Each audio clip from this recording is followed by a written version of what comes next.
Señor nuestro, te damos tanta gracia, Señor, porque nos das la oportunidad de seguir, mi Dios, estudiando este hermoso tema, Señor. Y gracias, Padre, por este tiempo de alabanza, Señor, en el cual podemos acudir a ti, Señor, con nuestros cantos, mi Dios, con nuestros corazones, Señor, derramados a tu presencia, mi Dios. Y ahora queremos también que nuestros corazones estén atentos a tu voz. Gracias, Padre, por este tiempo que nos das. Lo dejamos en tus manos, en el santo nombre de Cristo Jesús. Amén. Vamos a abrir nuestras Biblias ahí en Lucas capítulo 3. Y bueno, ya hemos avanzado aquí un poquito terminamos ya el capítulo 2 de Lucas, cuando dejamos al niño Jesús en Nazaret. Durante un tiempo de más de casi 20 años, 18 años por lo menos, en los cuales no sabemos mucho. Él se estuvo dedicando a ser carpintero, sujeto en su hogar. Pero bueno, llegó el momento para que él se presente públicamente. Sabes que es común que los reyes, antes de presentarse, enviaran un embajador antes que ellos para preparar el camino. A veces no solamente políticamente, políticamente el embajador llega y organiza todo lo que serían sus eventos, pero en el caso de esos tiempos aún preparaban el camino literalmente, es decir, preparaban una avenida para que llegara el rey. Y no fue la excepción con nuestro Señor Jesucristo. Hubo un mensajero, hubo un embajador que preparó el camino. Y es la vida de Juan el Bautista la que vamos a estudiar el día de hoy. Aunque el tema que estamos estudiando es la vida de Jesús, no podemos estudiar la vida de Jesús sin estudiar también a este personaje, a Juan el Bautista. Fíjate, Lucas capítulo 3, versículos 1 y 2.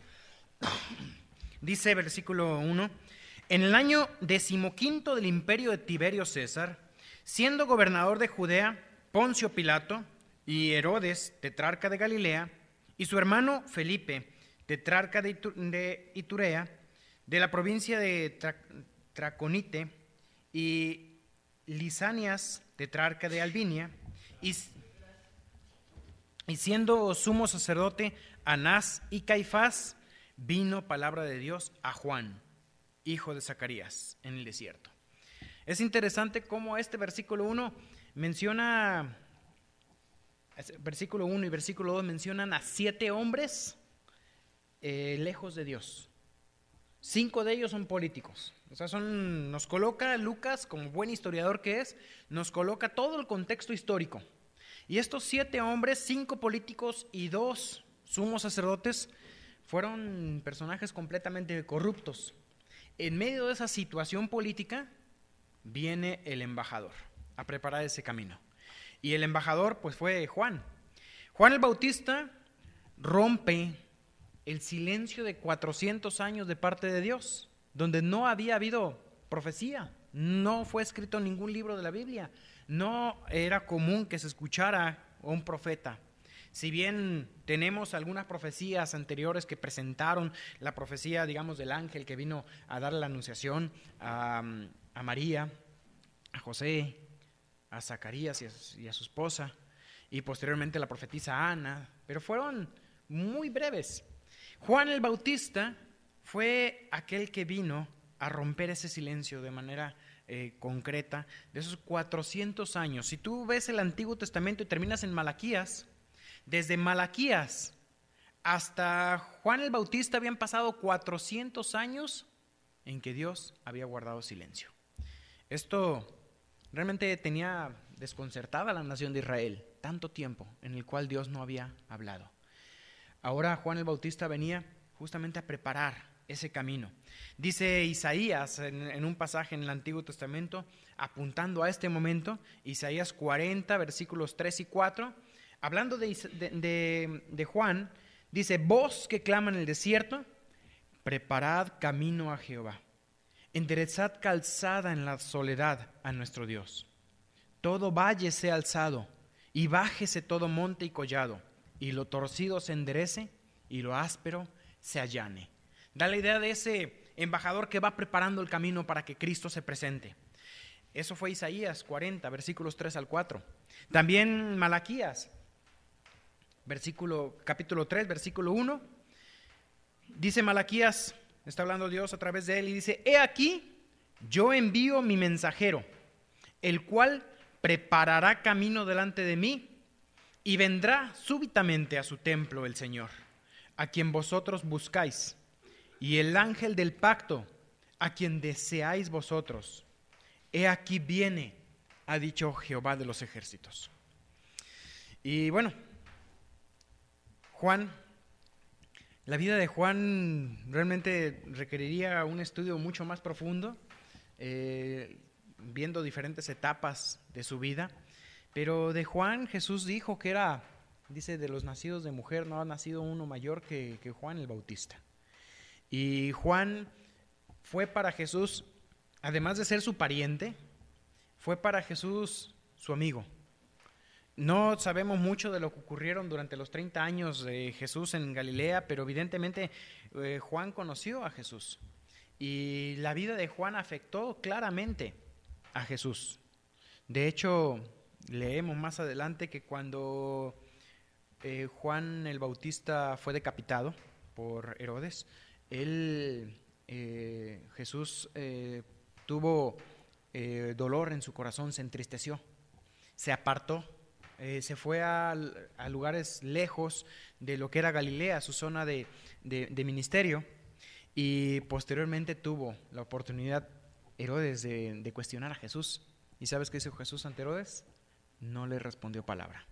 Hay quienes, algunos comentaristas, llegan a opinar que podría ser por lo que hizo con Juan el Bautista. Ahora, Juan el Bautista tuvo un ministerio como embajador. ¿Y sabes qué somos nosotros delante de Dios? 2 Corintios 5:20, que dice que somos embajadores de Cristo. Somos embajadores. Y nosotros también, Dios nos utiliza hoy en día, como a Juan, preparando el camino para el Señor. ¿Cómo podemos preparar el camino para el Señor? ¿Para su venida podemos preparar el camino? Sí. ¿Cómo? Predicando el Evangelio. De hecho, sabemos nosotros que hoy nuestra tarea es anunciar a Cristo, aquel que vendrá. Apuntamos hacia un momento en el futuro, así como Juan el Bautista apuntaba a que vendría tras de él uno, aquel que era el Mesías prometido, uno al cual no era digno él de desatar encorvado el calzado de sus pies. Hoy nuestra tarea es anunciar también a Cristo. Somos embajadores. Malaquías 4, versículo 5, también es una profecía que se cumple en una primera instancia en Juan, aunque se cumplirá esta profecía en una segunda instancia en los dos profetas, en los dos testigos en el tiempo de la tribulación. Dice Malaquías 4:5: He aquí, yo envío al profeta Elías antes de que venga el día de Jehová grande y terrible. Y le preguntaban después a los discípulos a Jesús, ¿que no iba a venir Elías antes? Y Jesús dijo: he aquí, os digo que Elías ya vino. Elías vino en ese sentido, Juan el Bautista, con el espíritu y el poder de Elías. No era como algunos podrían llegar a suponer una reencarnación de Elías. La Biblia nunca habla de la reencarnación. La Biblia habla de resurrección. La resurrección en el cristianismo históricamente afecta a muchas cosas. Por ejemplo, esas doctrinas. La reencarnación la ha enseñado particularmente pues, las religiones orientales, pero dice la Biblia en Hebreos 9:27, dice: está establecido para los hombres que mueran una sola vez, y después de esto, el juicio. Así que sabemos que Juan el Bautista no era una reencarnación de Elías, como tampoco Jesús habría sido una reencarnación de alguno de los otros grandes maestros y posteriormente en Buda, como algunos llegan a enseñar. No es de esa manera. Está establecido para todos los hombres que mueran una sola vez y después de esto el juicio. Es interesante cómo aún la cultura, por ejemplo, ¿qué hacen las culturas que acostumbran o que creen en la reencarnación? ¿Qué hacen con sus muertos? Los que creen en la reencarnación, por ejemplo, los egipcios creen en la resurrección y ellos embalsaman porque creen que resucitará. Ya vimos ahí lo de la momia y todo eso, no fue una reencarnación, fue una resurrección. Entonces, ¿qué hacen los que creen en la reencarnación? Ajá. ¿Y qué hacen con sus muertos? Los incineran, porque creen que el incinerar al muerto liberan el alma del cuerpo. ¿Y qué hacen normalmente las culturas que creen en la resurrección? Sepultan a los muertos. Y normalmente sepultan al muerto boca arriba, con ciertas, en algunas culturas como los egipcios que creen en la resurrección, con sus bienes en una tumba. Entonces, aún la forma de sepultar o lo que hacían con los muertos hablaba un poquito de la esperanza que tenía esa religión. Como cristianos, sabemos nosotros que propiamente no seremos resucitados con este mismo cuerpo que tenemos. Algunos dirán, no, es que si yo he escuchado versiones así como que si una dona las córneas, después vas en tu resurrección serás ciego. Imagínate nomás, O si te creman ya no resucitas. ¿Qué va a pasar con los pobres cristianos que se los comieron los leones? Imagínate. Entonces, sabemos nosotros que Dios nos dará un cuerpo nuevo, así que no estoy hablando aquí en contra de la incineración o algo así, pero sí como esa filosofía afecta la forma en que las culturas lo que hacían con sus muertos y mucho más allá, afectan muchos sentidos. Las creencias afectan la forma de vida. Nada más puse ese ejemplo. Regresando aquí para ver quién era entonces Juan el Bautista, cuando dice que vendría el profeta Elías, él vino con el espíritu y el poder de Elías, vino haciendo con esa misma fuerza y poder que Elías tenía para predicar, vino de esa misma manera también Juan el Bautista. Después, durante el periodo futuro que esperamos que va a ocurrir, en el cual no estaremos, porque el Señor vendrá por los suyos, seremos arrebatados con Él y luego comienza un periodo conocido como la tribulación, que durará 7 años. Durante ese periodo dice que vendrá entonces sí, personalmente Elías. Hay diferentes opiniones en quién va a ser el otro profeta. Piensan algunos que Moisés y hay otras teorías. Pero estos dos profetas predicarán ahora sí haciendo milagros, haciendo descender fuego del cielo y otras cosas durante esa época.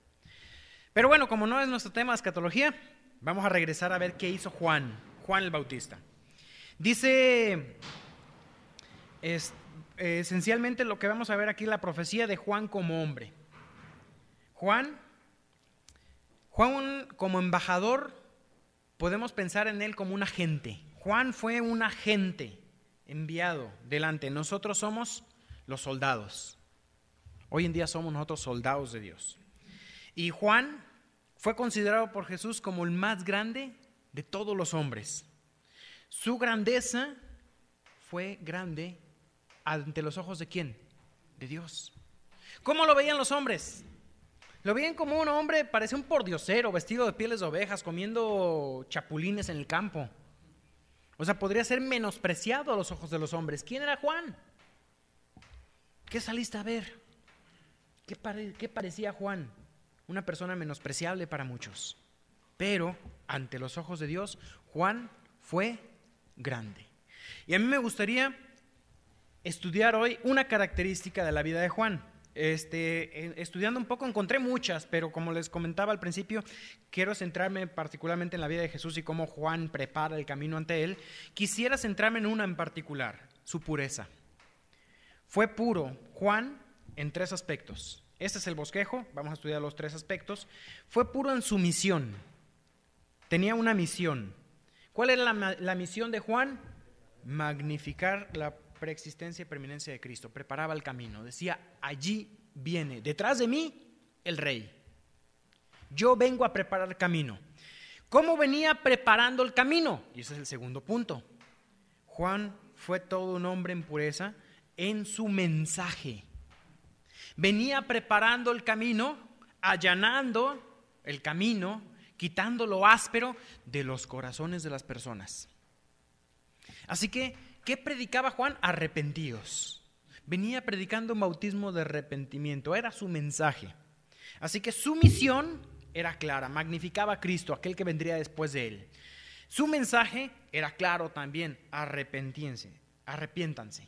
En un momento le preguntaron a Juan, ¿tú quién eres? ¿Qué dices de ti mismo? Y Juan contestó quién era. Contestó dando su mensaje. Y en su ministerio, aquí en su ministerio le preguntaron, ¿por qué? Pues bautizas. Si tú no eres Cristo, ¿por qué bautizas?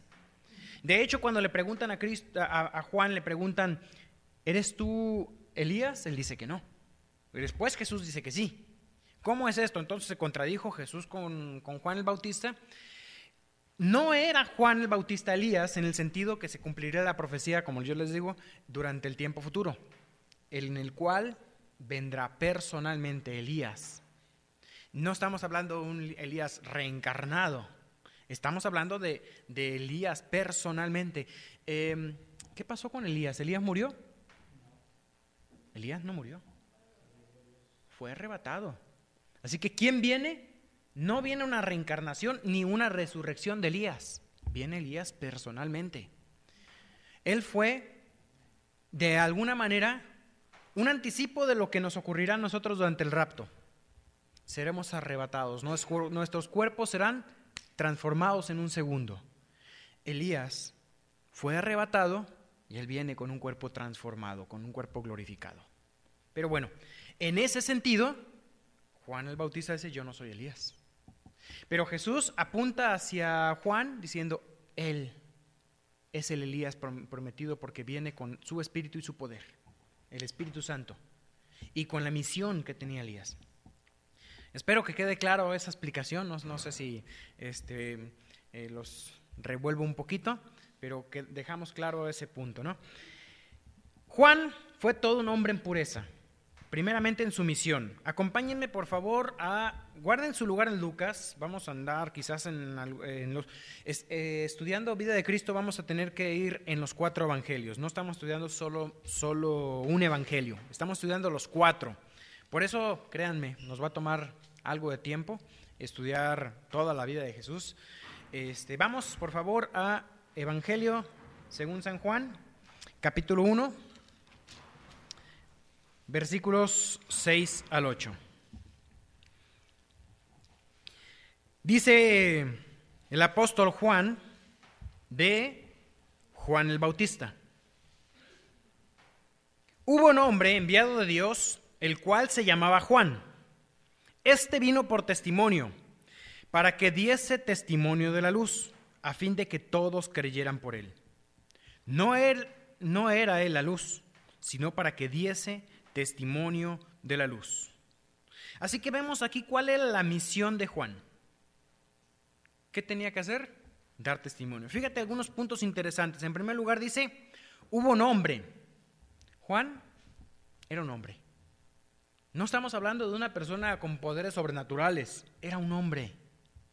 Un hombre, como se puede decir de otros de los profetas, como Elías. ¿Te acuerdas qué se dijo de Elías? Elías era un hombre sujeto a pasiones semejantes a las nuestras. No, es que seguramente los grandes profetas no tenían concupiscencia, no tenían avaricia, no tenían atracción hacia las mujeres. Y pensaría uno que ellos pudieron porque no había en ellos esa atracción hacia lo malo. Y de pronto miramos nuestras vidas, no, es que yo soy terrible, Dios, no soy digno de Dios, no le puedo servir.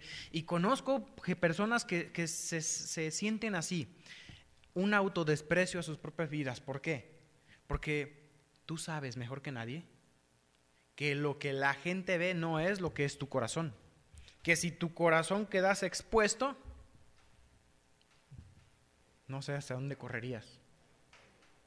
Ese es mi corazón. Si yo veo mi vida ante la luz de la palabra de Dios, yo veo que en mí hay luchas. ¿Y sabes qué? Juan era un hombre, tenía sus propias luchas, pero era un hombre con pasiones semejantes. Pero ¿sabes qué? En el final vamos a ver un poco en cuanto a su pasión. Su pasión no era desenfrenada.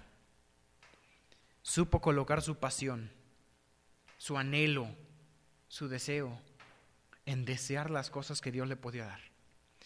Y es ahí, todos tenemos pasión, todos tenemos deseo, pero cuando deseamos aquellas cosas que nos alejan de Dios, terminamos mal, Y entonces nos avergonzamos de nosotros mismos pensando que somos una porquería.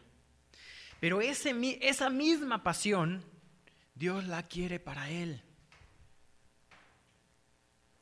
De hecho, Dios la tiene hacia nosotros. Él habla de un deseo que quema su corazón, un deseo por ti. Te desea tanto que murió por ti. El deseo de Dios por ti lo llevó a entregar su vida. Así que, en su misión, Juan, ¿qué hacía? Dice que era un hombre enviado de Dios. No era un hombre cualquiera, era un hombre enviado de Dios. Y tú eres un hombre enviado de Dios. Sí, eres un hombre, tienes luchas, tienes pasiones. Pero no olvides la segunda parte, eres un hombre, ¿qué? Enviado de Dios. Eres embajador de Dios. No te olvides de esa parte. Tienes una misión. Tu misión aquí en el mundo no es hacer dinero, no es disfrutar la vida, gozar la vida. No, esa no es tu misión. Tu misión es que eres enviado de Dios. Eres un hombre, mujer, somos seres humanos, pero somos seres humanos enviados por Dios. Y dice versículo 7, este vino por testimonio para que diese testimonio de la luz, a fin de que todos creyesen por él. No era él la luz. Recordemos, no somos nosotros la luz. Él es la luz. Yo solamente tengo que dar testimonio de esa luz. Y vamos a avanzar hasta el versículo 15. Dice el versículo 15, Juan dio testimonio de él, de Jesús, y clamó diciendo, este es de quien yo decía, el que viene después de mí es antes de mí, porque él era primero que yo. ¿Te acuerdas qué pasó con Juan el Bautista? Fue mayor que Jesús en edad, 6 meses exactamente. Y Juan el Bautista está diciendo aquí, él es mayor que yo. Entonces, vemos aquí cómo Juan el Bautista, al apuntar hacia Jesús y mencionarlo como él es antes que yo, no se refiere a su fecha de nacimiento. ¿A qué se refiere? Se refiere a su eternidad. Él magnificó la preexistencia de Cristo. ¿Cuál era su propósito de Juan el Bautista? Apuntar a Cristo, producir fe en Cristo, que la gente creyera en Él. Bien, en segundo lugar, dentro del mismo punto que estamos, pureza en su misión, en su pureza en su misión, Él magnifica la preexistencia de Cristo, pero también magnifica la preeminencia de Cristo. En el versículo 15 que leímos, presentó Juan aquí como preexistente. Él existía antes. Vamos a ver, por favor, Marcos 1:7. Les digo que vamos a andar en los 4 evangelios.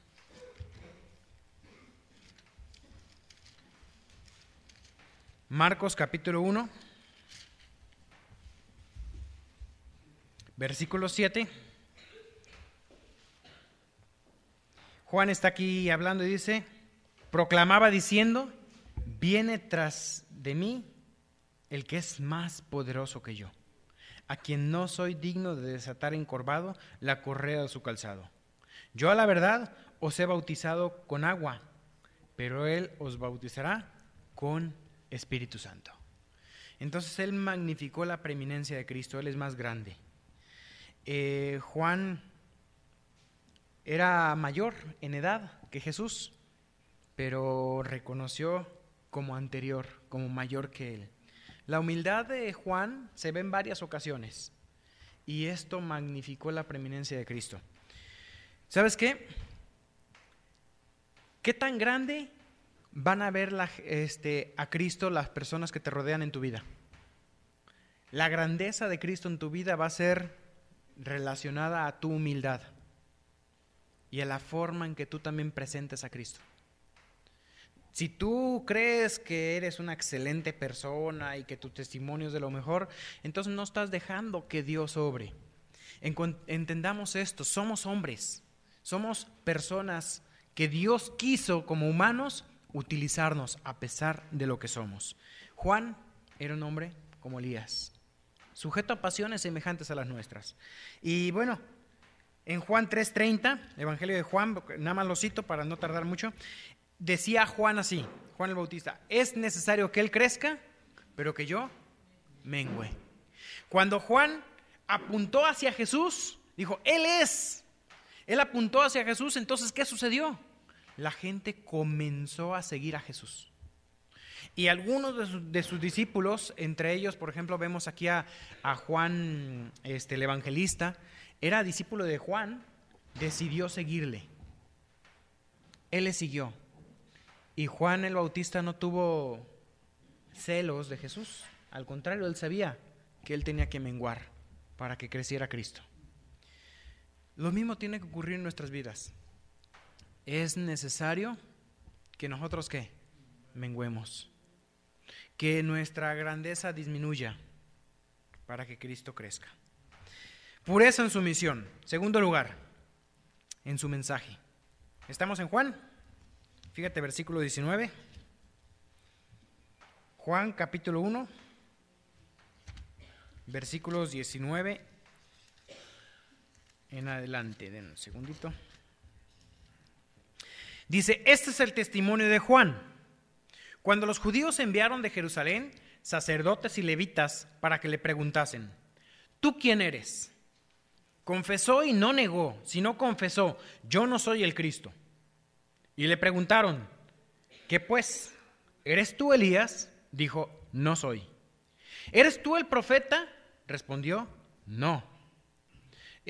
Cuando hacen la pregunta, ¿eres tú el profeta? Había dicho en un momento Moisés, profeta os levantará el Señor, como yo, así les levantará un profeta, a él oiréis. Entonces preguntaban, ¿eres el Mesías? No. ¿Eres el profeta? No. Habían separado quizás el Mesías y el profeta. Nosotros sabemos que el profeta es Cristo. Cuando se refería en Deuteronomio, aquí está la cita 18:15, cuando Moisés se refería al profeta, se refería a Jesús. Él decía, no soy el profeta. Versículo 22, le dijeron, pues ¿quién eres? Para que demos respuesta a los que nos enviaron. ¿Qué dices de ti mismo? Esta pregunta es importante también para nosotros porque la gente hoy te la hace. No de esa forma, quizás, ¿qué dices tú de ti mismo? Pero cuando ven tu vida, preguntan, ¿por qué? ¿Por qué tú eres así? Eso deben de preguntar. Tu vida debe marcar una diferencia que la gente pregunta, ¿qué dices de ti mismo? ¿Quién eres? Jesús mandó a que contáramos nuestro testimonio. Y respondió aquí, versículo 23, dijo, yo soy la voz de uno que clama en el desierto. Enderezad el camino del Señor, como dijo el profeta Isaías. Yo soy la voz. Él no era propiamente, algunos decían así, Juan no era el verbo era Jesús. Él sencillamente era la voz que pronunciaba la palabra, porque la palabra era Cristo mismo. Él solo mencionaba lo que ya era. Cuando nosotros hablamos, nosotros estamos pronunciando un mensaje. No somos literalmente el mensaje, nuestro mensaje es Cristo, pero vivimos ese mensaje. ¿Tú quién eres? ¿Eres el Cristo? ¿Eres Elías? ¿Eres el profeta? Los judíos en un momento pensaban que quizás Juan el Bautista podría ser el Mesías por quizás su vida, su testimonio. Y finalmente cuando le preguntaron, ¿qué dices de ti mismo? Juan enfocó esa atención que él tenía. La gente había enviado, fíjate que no enviaron como a Jesús, con Jesús enviaban, ¿te acuerdas? A los saduceos, a los fariseos. Pero con Juan el Bautista, ¿a quién enviaron a preguntar? Fíjate ahí en el texto. Estamos en versículo 19, Juan 1:19.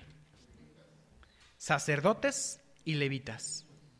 O sea, no vinieron personas secundarias, vinieron los principales, sacerdotes y levitas, gente que conocía, porque posiblemente tendrían la sospecha de que él pudiese ser el Mesías. Y la respuesta, dijo, soy la voz.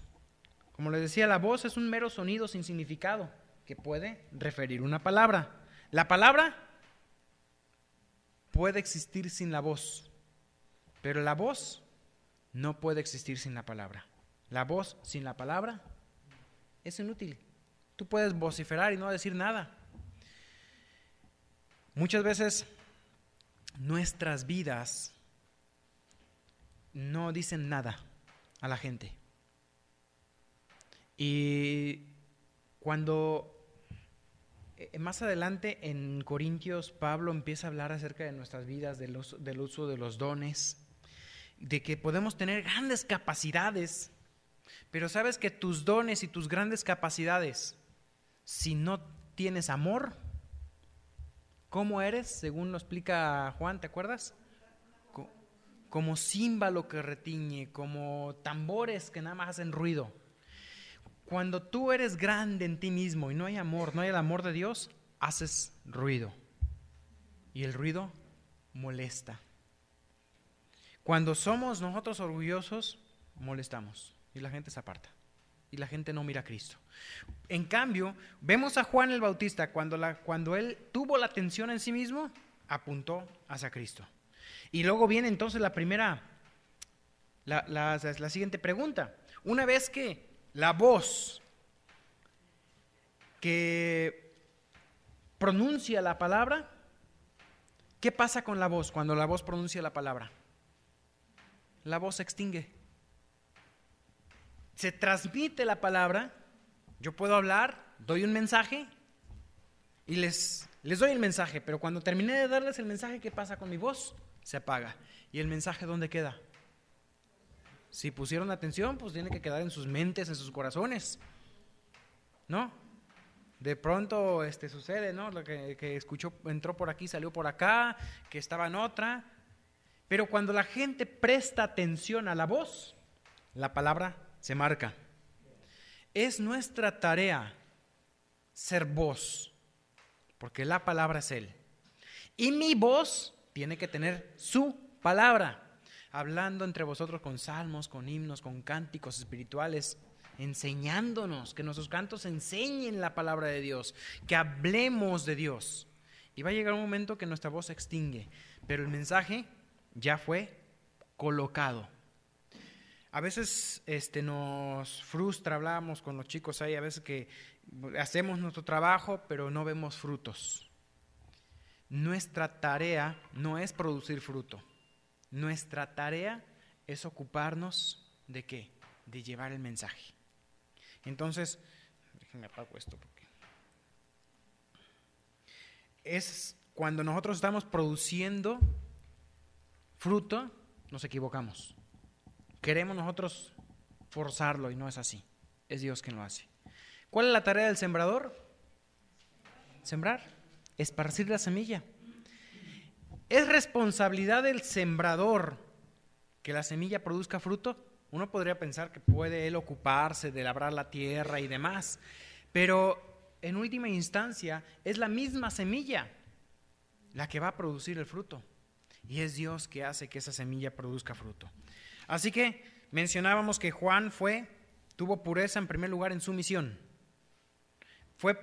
tuvo pureza en su mensaje y tuvo pureza en tercer lugar en su ministerio. ¿Por qué pues bautizas?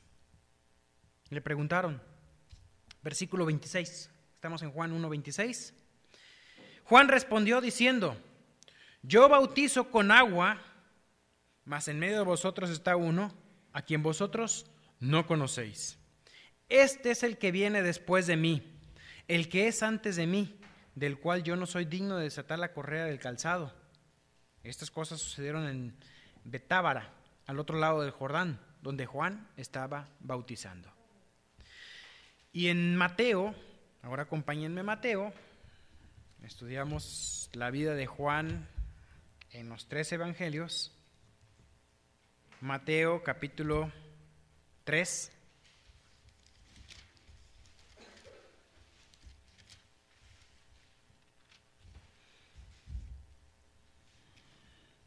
Menciona también esto mismo que está mencionando aquí. Dice desde el versículo 1, contando de su vida: en aquel día vino Juan el Bautista predicando en el desierto de Judea, diciendo: arrepentíos porque el reino de los cielos se ha acercado. Versículo 2 leí también. Versículo 3. Pues este es aquel de quien habló el profeta Isaías cuando dijo: voz que clama en el desierto, preparad el camino del Señor, enderezad sus sendas. Y Juan estaba vestido de pelo de camello y tenía un cinto de cuero alrededor de sus lomos, y su comida era langostas y miel silvestre. Y salía a él Jerusalén y toda Judea a la provincia de alrededor del Jordán, y eran bautizados por él en el Jordán, confesando sus pecados. Al ver él que muchos de los fariseos y de los saduceos venían a su bautismo, les decía: generación de víboras, ¿quién os enseñó a huir de la ira venidera? Haced pues frutos dignos de arrepentimiento. Y no penséis decir dentro de vosotros mismos: Abraham tenemos por padre, porque yo os digo que Dios puede levantar a Abraham, hijos a Abraham, aún de estas piedras.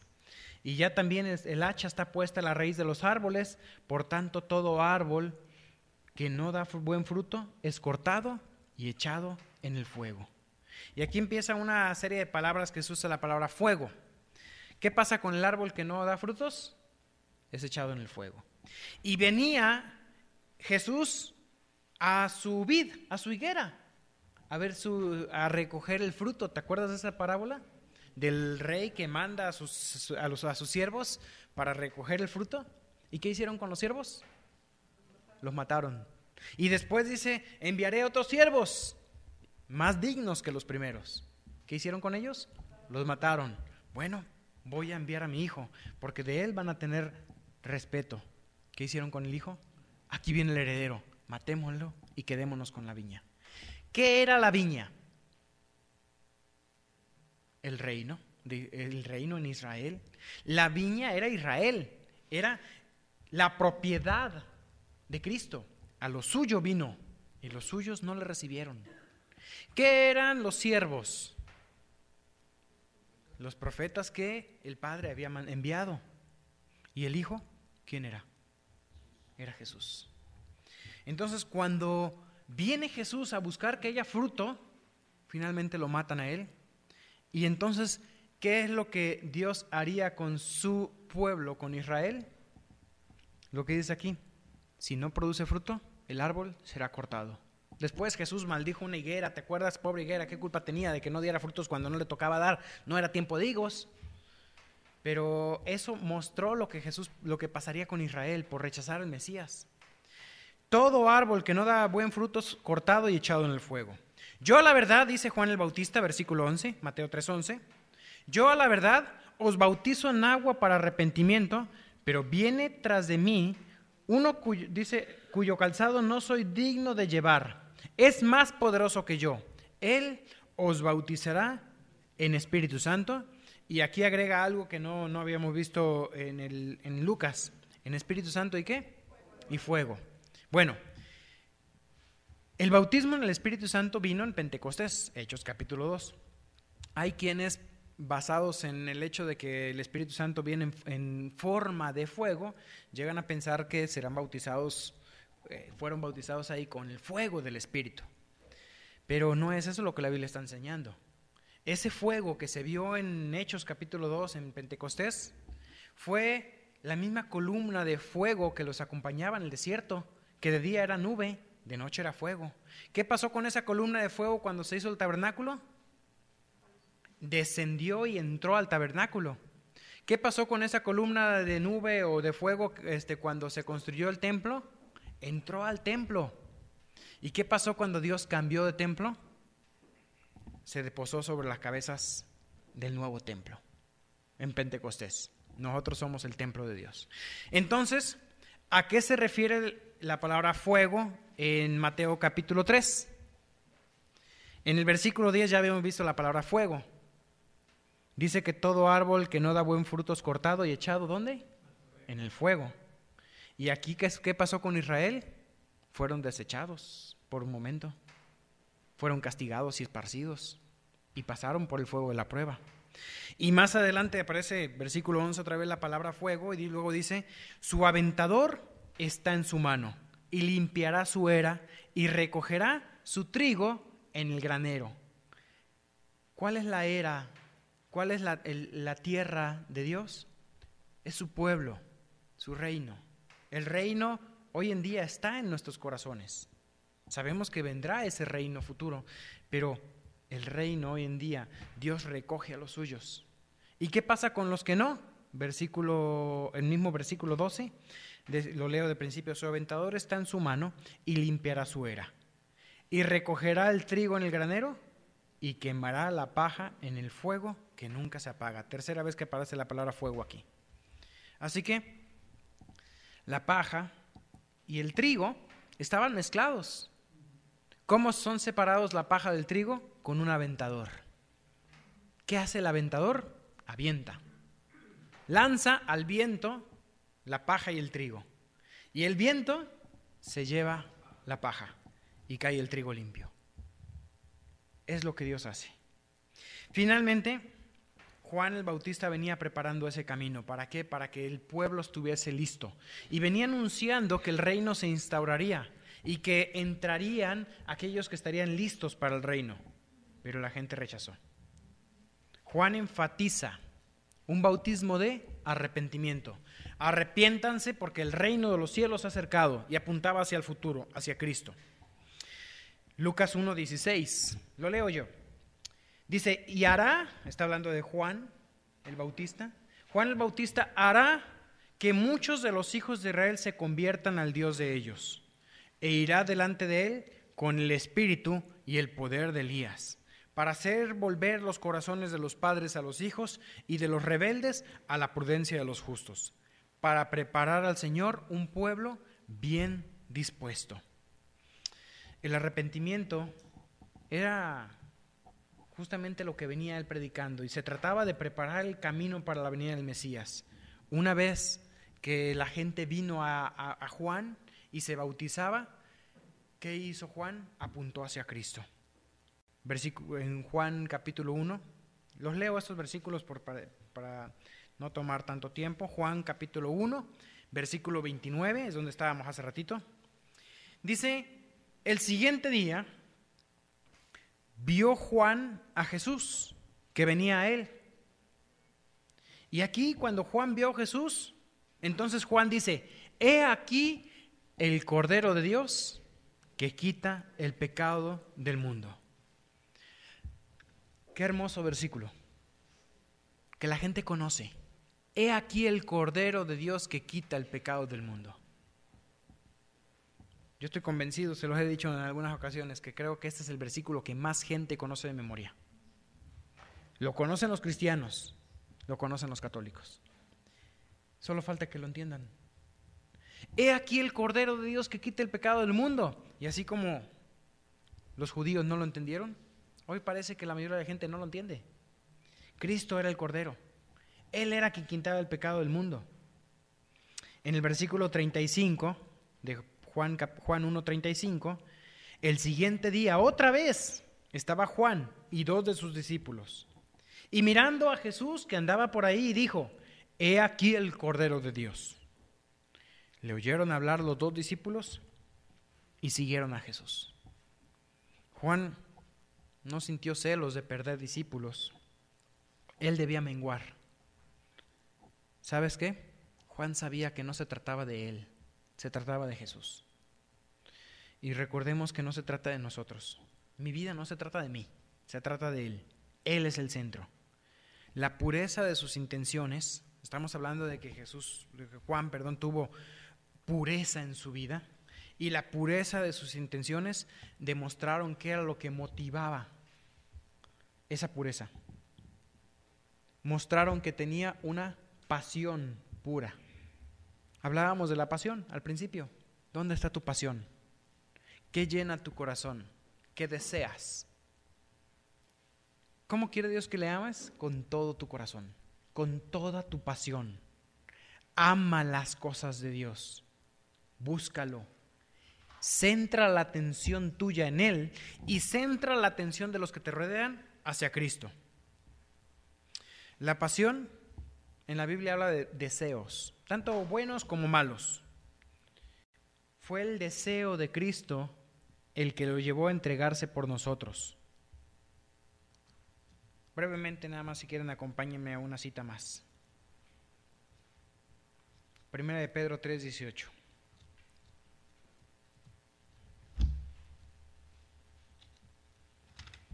Primera de Pedro, capítulo 3, versículo 18.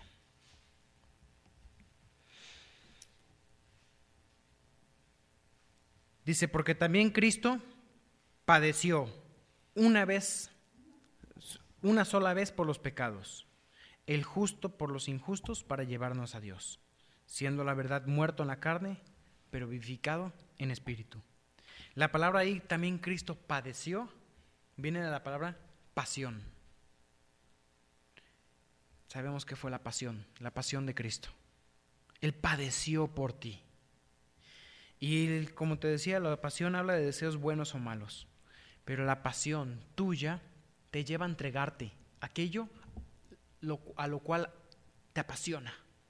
Si te apasiona la tecnología, te entregas y gastas y trabajas para tener cosas de tecnología, que un celular, que una computadora, que una pantalla. Si te apasiona el fútbol, pues la pantalla más grande que puedas comprar. Depende de lo que te apasiona, te dedicas a ello, ¿no? Hay gente que le apasiona, no sé, la astronomía, perdón. A mí me gustaba mucho, por ejemplo, de niño la astronomía.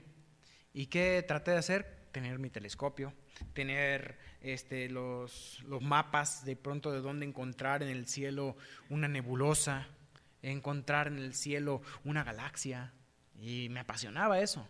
Ahí estaba yo chupando frío en las noches de invierno afuera, porque son las mejores noches para ver el cielo, a las 2, 3 de la mañana, para poder ver Saturno con sus anillos, con mi telescopio. Te apasiona y te esfuerzas por ello. A lo que te apasiona te dedicas. ¿Te apasiona Dios? Debe apasionarte. Coloca tu pasión ahí. ¿Y cómo ves si te apasiona Dios? ¿Cómo vas con tu lectura de la Biblia? Que te apasione Dios significa que le empieces a amar. ¿Cómo está tu tiempo de oración? ¿Cuánto hablas de Él? Porque lo que te apasiona lo hablas. Ve uno grupos de personas, ¿no? Que se juntan las mujeres y empiezan a hablar de moda, y se juntan los hombres y empiezan a hablar de fútbol, y se juntan aquellos de política, y la gente habla de lo que le apasiona. Si Cristo te apasiona, hablarás de Él, cantarás de Él, vivirás para Él.